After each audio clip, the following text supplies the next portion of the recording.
What is up guys, and welcome back to another video. So today we're going to be reviewing the Vodafone Smart First 6. Now this is a really affordable device. At the time of this recording it's about 40 quid on pay as you go, so very cheap indeed. But this is designed for people who are on a budget obviously and looking for maybe their first smartphone. So guys, let's get into the review. In the hand it's absolutely tiny compared with most of the other smartphones on the market nowadays. It's pretty much plastic through and through, and if you give it a bit of a squeeze you will hear a few creaks here and there, but overall I'd say the build quality is actually pretty solid. Now I was actually really surprised with the quality of the display on the Smart First 6. It's actually not too bad at all. It's a 4-inch WQHD display, and honestly guys, colours look pretty good and the screen overall looks rather sharp.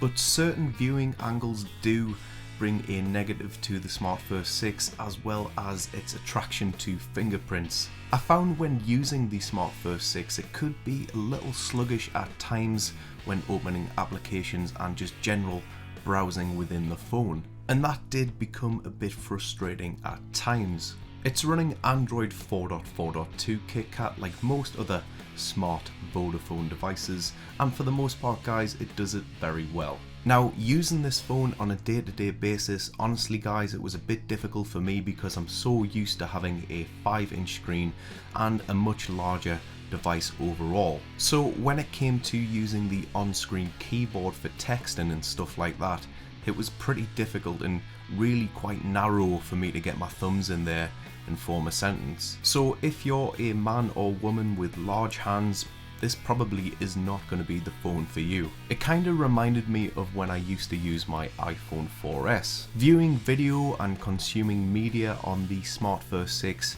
it's not too bad guys. Unfortunately the maximum resolution you're going to get out of, like say YouTube, is 360p, and that is just how it goes, I'm afraid, with a phone this size at this price. In terms of audio playback, it's not the loudest, but the quality is not too bad guys. Okay, let's move on to the camera, and wow, if you're going to be taking video with the Smart First 6, I would seriously reconsider doing that. But if you have got an incredibly steady hand like Chappy for example, you're going to be able to take a decent photograph. So can you play games on the Smart First 6? The answer is yes, but I did experience a few drops in frame rate, but for the most part, yeah, you can definitely play some decent games on it. It's got a 1400 mAh battery inside of it, and you might be thinking that's not the biggest battery, but it actually works really well with the Smart First 6. I was easily able to get a full day and a bit of a morning with light to moderate use using it.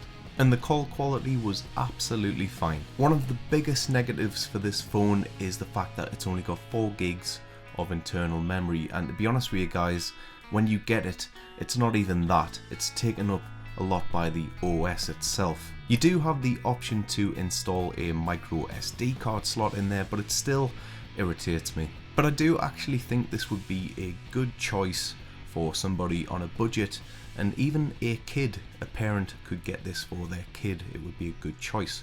But what do you guys think? Be sure to let me know in the comments below. A big thank you to James over at Vodafone for the sample. Thanks for watching guys, thanks for your support, and I'll talk to you in the next one.